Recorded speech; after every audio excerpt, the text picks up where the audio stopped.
We just studied the Sutram 2.158 and one of the examples under that Sutram was apara chasau bharya equals aparabharya, later another or second wife. At that time we said that we would have to wait till we study the Sutram 6342 to explain how apara became apara, a masculine-like form. Actually, this concept of Pumvad Bhavaha is not entirely new to us. We have studied the Sutram 7.174 Tritiyadishu Bhashita Pumskam Pumvad Galavasya. We studied that Sutram when we were studying the Subanta Prakaranam.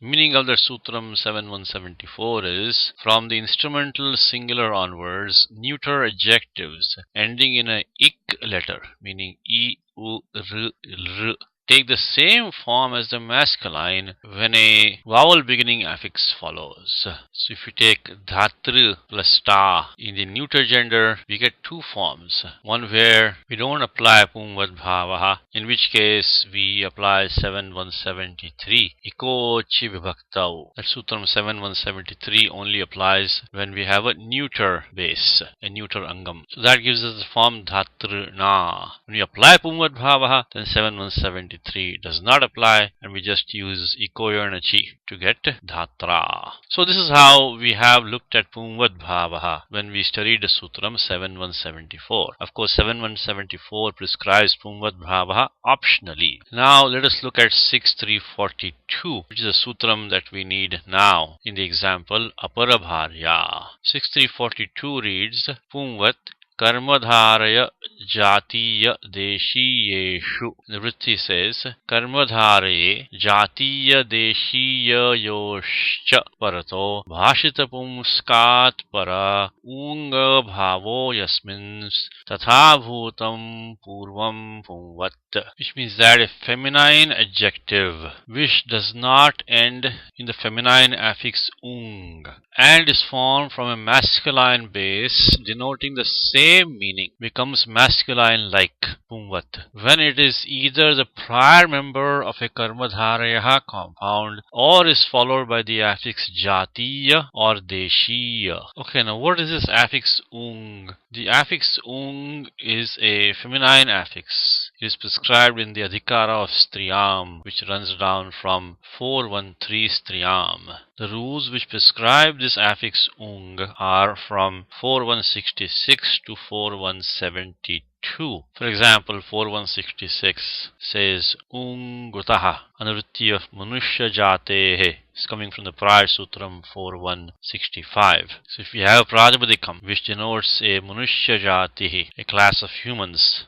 and the prajapadikkam ends in the letter u, then we have to add the affix ung to get the feminine form. So for example, if we have kuru, which of course we know denotes a family of humans, in that case to get the feminine we have to add the affix ung and we get the form kuru. Right now what do we have? We have the form apara chasau bharya. In apara there is no affix ung, so we don't have to worry about this condition ung bhavaha right now. Okay, now what exactly is a bhashita pumuskam?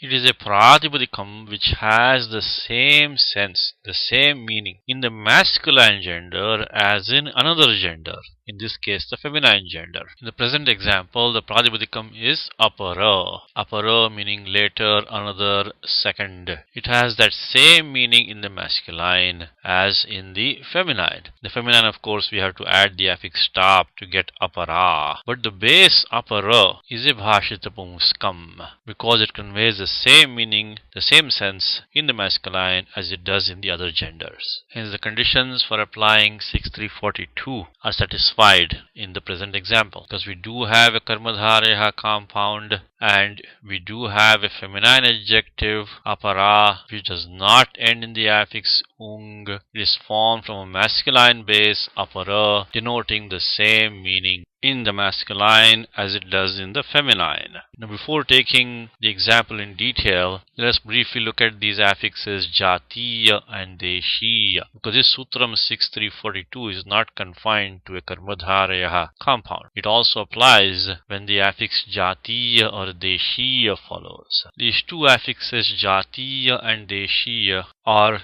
tadhitaha affixes, and we have not studied the topic of tadhitaha in detail as yet, so we will not spend too much time on this, but let's look at them briefly. The tadhitaha affix jatiyar is prescribed by the Sutram 5369. Prakara vachane jatiyar. Of course, the ending letter ra of jatiyar is the it letter by 133 halantyam. It takes lopaha by 139 tasya lopaha. So this affix jatiya is used to denote that which possesses a particular characteristic or speciality or manner. So, for example, mrud jatiya is one whose speciality is softness, one who has the characteristic of being soft, one who belongs to the class of those that are soft or tender. This is how the affix jatiya is used. Now the affix deshiya is prescribed by the Sutram 5367. ईषदसम kalpab deshiyaraha. This Sutram prescribes the three affixes kalpap, deshya and deshiyar in the sense of that which is slightly incomplete. Of course, the ending letter pa of the affix kalpap and the ending letter ra of the affix deshiyar is a it by 133 harantyam and takes lopaha by tasya lopaha. An example here is patu kalpaha or patu deshyaha or patu deshiyaha, meaning someone who is skilled but not completely skilled. He's slightly short. So he's almost completely skilled but not quite, slightly short of being completely skilled. So we call patu kalpaha or patu deshyaha or patu deshiyaha. These are of course adjectives. They can go in all three genders.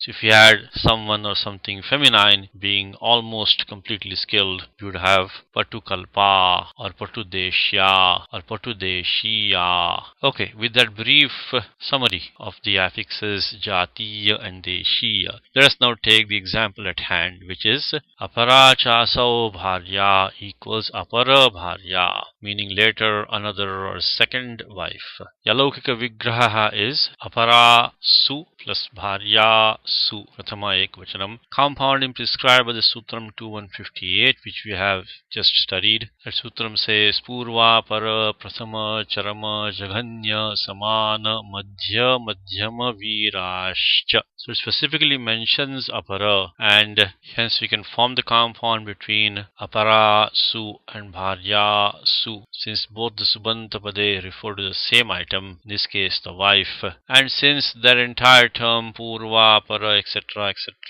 viraha is in the nominative case, therefore apara takes the prior position in the compound. Nothing new here, we have been following these steps all along. Now apara su bharya su gets the designation pradipadikam by 1 to 46 krit tadhita samasascha, because you have formed a compound, and now we can apply 2471 supo dhatu pradipadikayoho to perform the look elision on the supaffixes su and su, which are inside the compound pradipadikam. So we get apara bharya. Now at this point we apply 6342, because you do have the feminine adjective apara, which does not end in the affix ung and is formed from a masculine base apara, denoting the same meaning, and hence it becomes masculine like. Basically the feminine affix stop, which is at the end of apara, that goes away and we get apara, because this term apara is the prior member of a karmadharaya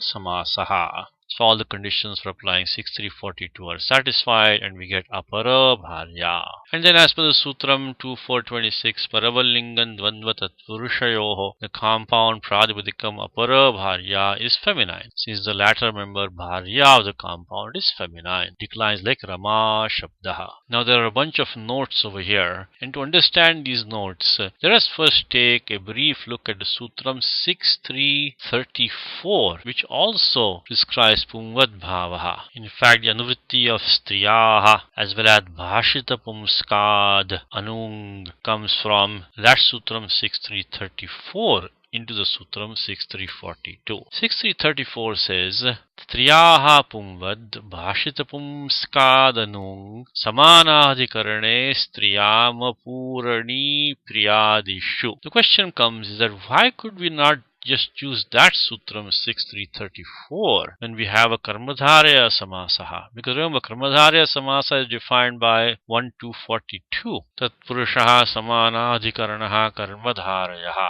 And the sutram 6334 does say samanadhikarane. So that sutram 6334 could also handle karmadharya compounds. So then why does Pāṇinī mention karmadharya in 6342? That is what is going to be answered by these notes here. Let's take the first note. It says that Purani Priyadishva Praptaha Pumvad Bhavo Nena Vidhiyate. Purani Priyadishu Apraptaha Pumvad Bhavaha Anena Vidhiyate. Which means that this sutram 6342 prescribes Pumvad Bhavaha, which would otherwise not be possible because of the exclusion Apurani Priyadishu mentioned in the sutram 6334. Striyaha Pumvad Bhashita Pumskadanung Samanadhikarane Striyam Apurani Priyadishu. What is the meaning of Apurani Priyadishu? It means that if the Uttara Padam is a Purani Shabdaha, or if it belongs to the class of words Priya, etc., then the Sutram 6334 does not apply. Now, what is a Purani Shabdaha? It is a feminine word which contains a tadhyataha affix used in the sense of Purane, meaning completing. These affixes are prescribed by Pāṇinī in the section starting from 5 to 48. Tasya Purane Dat. Very simply in English, it means that these affixes are added to create ordinal numbers. For example, Dvitiya is something feminine which is second. It is that which completes the number 2. That is Purane. So it is a second. Similarly, Chaturthi is something which is feminine, fourth, Saptami, feminine, seventh, and so on. So the Uttarapadam of the compound is either one of these, Purani Shabdaha, or a Shabdaha which belongs to the class Priya, etc., then 6334 does not apply. But 6342 still applies, because the exclusion of Apurani Priyadishu does not apply to 6342. So for example, Mahati Chasau Navami equals Maha Navami, the great ninth day, means the ninth day of the bright half of the month Ashvinaha. Since Navami, meaning ninth, is a Purani Shabdaha, we could not use 6334 here. So we need 6342 to bring about the Pumvad Bhavaha.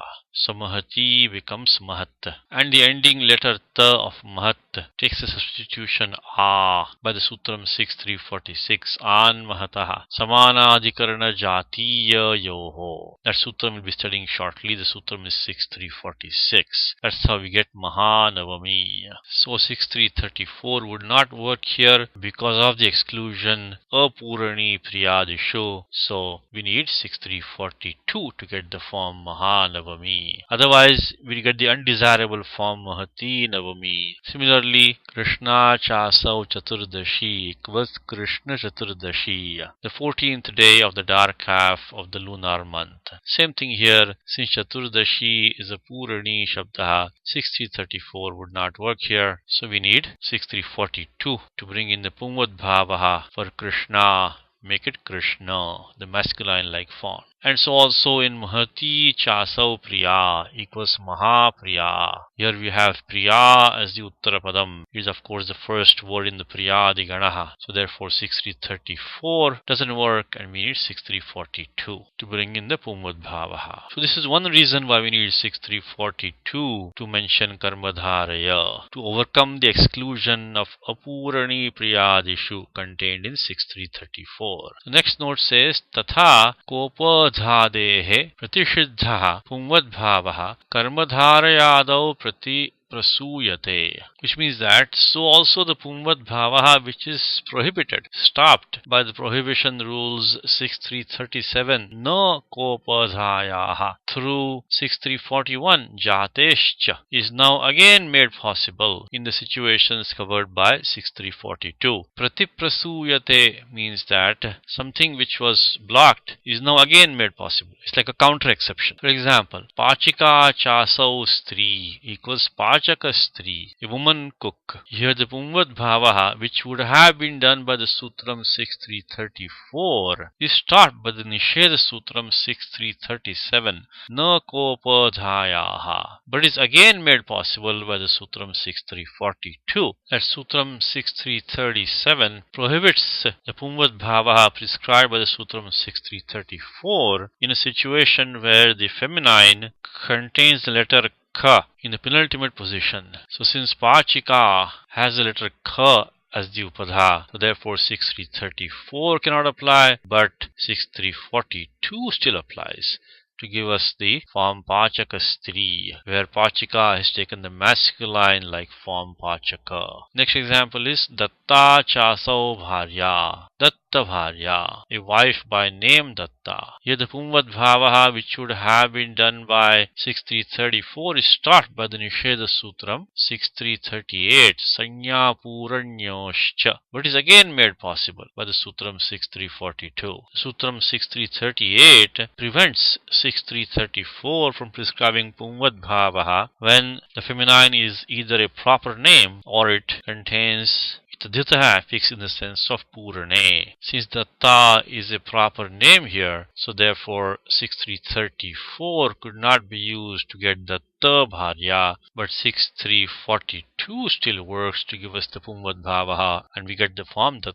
bharya. Similarly, panchami chasau bharya, panchama bharya, the fifth wife. Same thing here, since panchami is a purani shabdaha, an ordinal number. So therefore 6334 is blocked by 6338, but 6342 still works to give us the pumvad bhavaha and we get the correct form panchama bharya.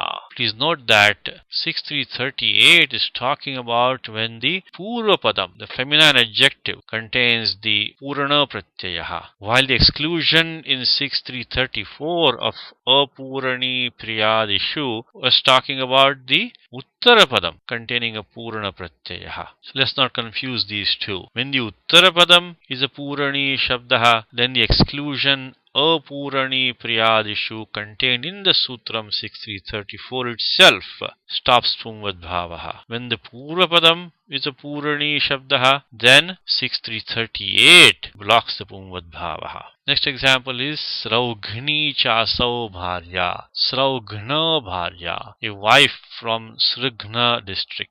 Here the pumvad bhavaha which would have been done by 6334 is stopped by the nisheda sutram, the prohibition rule 6339. Vriddhi nimittasya cha tadhitasya rakta vikare, but is again made possible by the sutram 6342. We don't have to go into all the details of 6339 right now. We can simply note that in the word Sraughni, a tadhitaha affix has been used which has caused the vriddhi of the initial vowel to give Sraughni, and hence 6339 comes and blocks the pumvad bhavaha, which would have been done by 6334, because 6339 says that if the feminine form contains a tadhitaha affix which has caused the vriddhi of the initial vowel, then that feminine form cannot take pumvad bhavaha by 6334, provided the tadhitaha affix is not used in the sense of rakte, meaning colored by means of,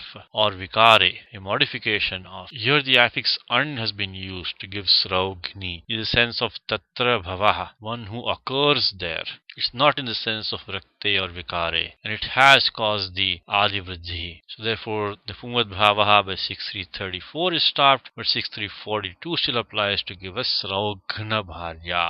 Next example is Sukeshi chasau bharya, Sukesha bharya, a wife with beautiful hair. Here the pumvad bhavaha which would have been done by sutram 6334 is stopped by the nisheda sutram 6340. Swanga cheto manini, but is again made possible by the Sutram 6342. 6340 says that if you have a feminine form which ends in the long E and it denotes one's body part, then 6334 cannot prescribe Pumvad Bhavaha as long as the term Manin or Pāṇinī doesn't follow. Here we don't have Manin or Pāṇinī, we have Bharya. So 6334 is taught by 6340, but 6342 still applies to give us the Pumvad Bhavaha. We get the form Sukesha Bharya. Last example is Brahmani Chasau Bharya equals Brahmana Bharya, Brahmin wife. Here the Pumvad Bhavaha, which would have been done by 6334, is taught by the ईषदसम 6341 Jatescha, which is again made possible by 6342. In this example, Brahmani denotes a jati, a class in the feminine, and therefore 6331 blocks 6334, but 6342 still applies to give us Pumvad Bhavaha. We get the form Brahmana Bharya. These examples illustrate how 6342 is a counter exception to the prohibition rules 6337 to 6341. Now, the Sutram 6342 doesn't apply only in the case of Karmadhareha compounds. It also applies when the affix Jatiya or Deshiya follows. So, for example, we can have Pachaka Jatiya, which means a woman whose speciality is that she is a cook. So here Pachika becomes Pachaka. We get Pumvad Bhavaha. Similarly, Pachaka Deshiya, a woman who is almost a cook. She's not a perfect cook. She is slightly short. Here also Pachika becomes Pachaka. Pumvat because of Sutram 6342.